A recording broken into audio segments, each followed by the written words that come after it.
Bom dia, ouvintes da Rádio Cidade. Mais uma vez nós estamos aqui na nossa coluna Educação da Cidade para poder falar um pouco acerca de um tema relacionado à educação. E numa semana em que nós estamos entrando para a segunda fase de aplicação do Enem e que teve tantas polêmicas em relação à primeira fase do Enem, vamos dizer assim, é um momento de nós discutirmos se, afinal de contas, as acusações sobre esse Enem, sobre o fato de que ele tem um viés ideológico, se isso tem ou não sentido. Vamos lá. Nós tivemos um ex-ministro da Justiça, hoje senador da República, que fez uma postagem no Twitter, até que foi bastante ridicularizada, até porque ele escreveu o nome Enem de forma equivocada, mas que levantava essa questão de que esse Enem tinha um cunho ideológico. É muito importante nós verificarmos que essa afirmação desse ex-ministro, ela não foi isolada. Aconteceram diversos comentários nesse sentido. Para que a gente possa saber se, afinal de contas, existe ou não um cunho ideológico em relação a esse Enem, se faz necessário nós pensarmos primeiramente, o que é um cunho ideológico? Cunho ideológico é a tentativa de normalizar um determinado conceito, uma determinada conduta, uma determinada regra, como sendo a única regra predominantemente possível. Ou seja, todas as pessoas devem se ajustar àquela única visão de vida. É nisso que se refere uma situação ideológica. Mas será que o Enem, ele tem essa característica? Como é que a prova do Enem é feita? Vamos lá. Tem uma questão, das mais diversas questões que compunham a primeira fase do Enem, que falava acerca do agronegócio.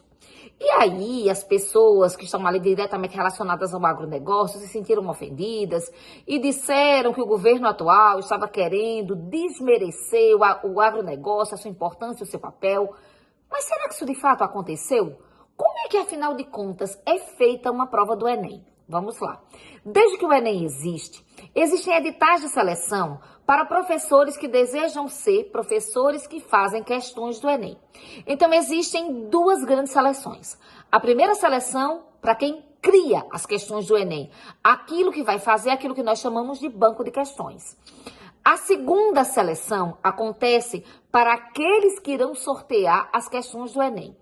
A prioridade desse sorteio é que essas questões elas tenham um componente matemático, vamos dizer assim. Elas têm que ter questões fáceis, questões difíceis e questões medianas. A grande maioria das questões são questões medianas. E aí você tem um equilíbrio entre fáceis e questões difíceis.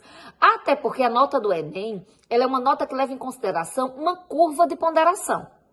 Ou seja, ela leva em consideração a dificuldade de se apresentar determinadas questões no que diz respeito à questão de compreensão, tempo de resposta daquela pergunta. Ou seja, é uma situação complexa, não é uma coisa simplista a elaboração dessa prova. Essa questão do agronegócio que suscitou tantas discussões foi uma questão que foi feita em 2012.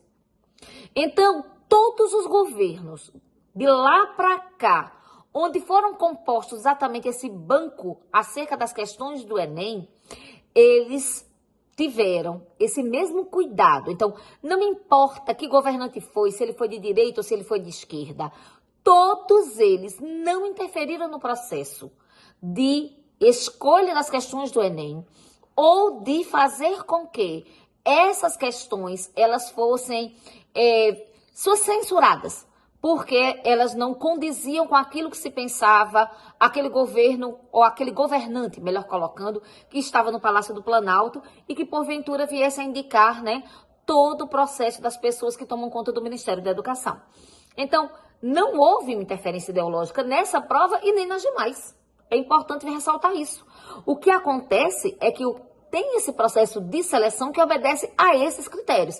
Aqui e acolá vai ter uma questão que ela tenha uma perspectiva mais crítica, uma perspectiva vinculada a uma determinada teoria. Isso é natural. O ambiente de discussão ele é um ambiente altamente diverso. E aí eu quero chamar a atenção para a redação do Enem.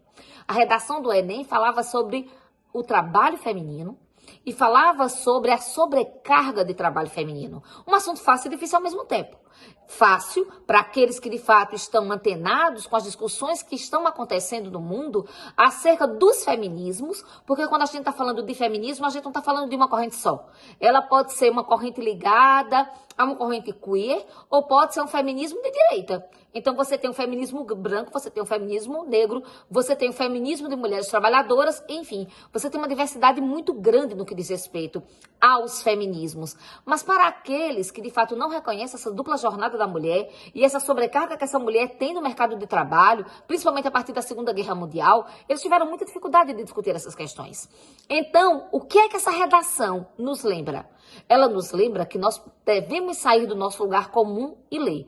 E aí uma dica para você que vai fazer a segunda fase do Enem, que viu que não se deu muito bem na primeira fase e que está aí incomodado, entristecido, um Enem que contou com 3,9 bilhões de pessoas fazendo essa prova, a questão é a seguinte: cada fase da prova, ela serve para medir os seus conhecimentos em uma determinada área.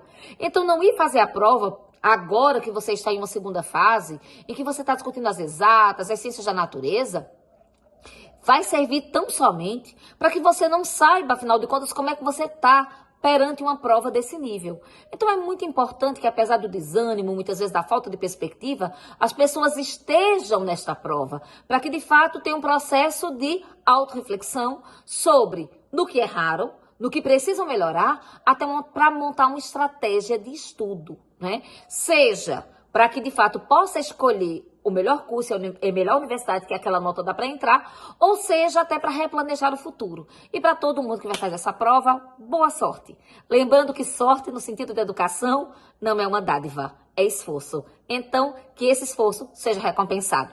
Tenham um excelente final de semana e excelente prova para aqueles que irão fazer o Enem.